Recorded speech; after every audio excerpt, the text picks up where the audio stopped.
देश गुलामी की जंजीरों से आजाद होकर नए भारत का सवेरा देख रहा था। उसके बाद भी जालौन का ऐसा हिस्सा जो नवाब स्टेट का गुलाम था। यहाँ पर देशभक्ति नारे लगाना अपराध माना जाता था। जलियांवाला बाग का नाम सुनते ही हमारे जहन में अमृतसर में हुए गोलीकांड की आवाज गूंजने लगती है। यहाँ पर अंग्रेजों ने निहत्थे मासूम पर गोलियां बरसाकर सरेआम कत्ले-आम किया था। वहीं यूपी के जालौन में भी 25 सितंबर 1947 को ही ऐसी घटना घटी, जिसकी खौफनाक यादें आज भी जिंदा हैं। 15 अगस्त 1947 को जब पूरा देश गुलामी की जंजीरों को तोड़कर आज़ादी का जश्न मना रहा था, तब भी जालौन का बाबनी स्टेट गुलाम था और यहाँ के नवाब ने अपनी हुकूमत का रौब दिखाकर मौत का तांडव रच डाला।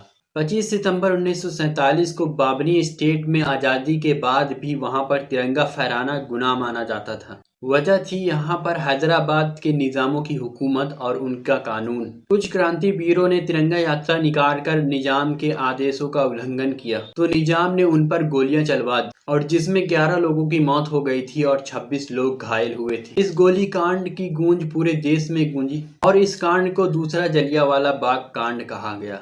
देश में आज़ादी के बाद पूरे देश में हो रहे तिरंगा अभिनंदन को लेकर बाबनी स्टेट के लोगों ने 25 सितंबर 1947 को तिरंगा यात्रा निकालने की योजना बनाई। तिरंगा यात्रा में शामिल लोगों ने अपने हाथों में तिरंगा लिए और राष्ट्रीय गान गाते हुए गांव के गलियों से गुजर रहे थे। तभी पुलिस ने उन्हें बीच में रोक लिया। यह बिल्कुल जलियांवाला बाग चौक मैदान जैसा था, जहां से भागने की कोई गुंजाइश नहीं थी।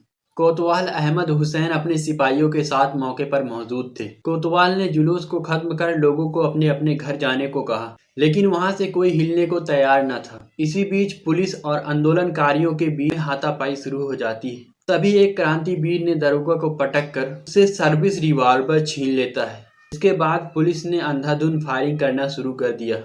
इस फायरिंग में 11 लोगों की मौत हो जाती है और 26 लोग घायल हो जाते हैं। देश के लिए अपने प्राण न्यौछावर करने के बाद बाबनी स्टेट की सियासत में हलचल मच जाती है और 25 जनवरी 1950 को का दौरा बाबनी स्टेट का विलय पूरी तरह से भारत संघ में हो जाता है। पुलिस ने गांव के चौक के पास घेराबंदी करके इस तरह से गोलियां बरसाई जिस तरह से जलियांवाला बाग गोलीकांड हुआ था।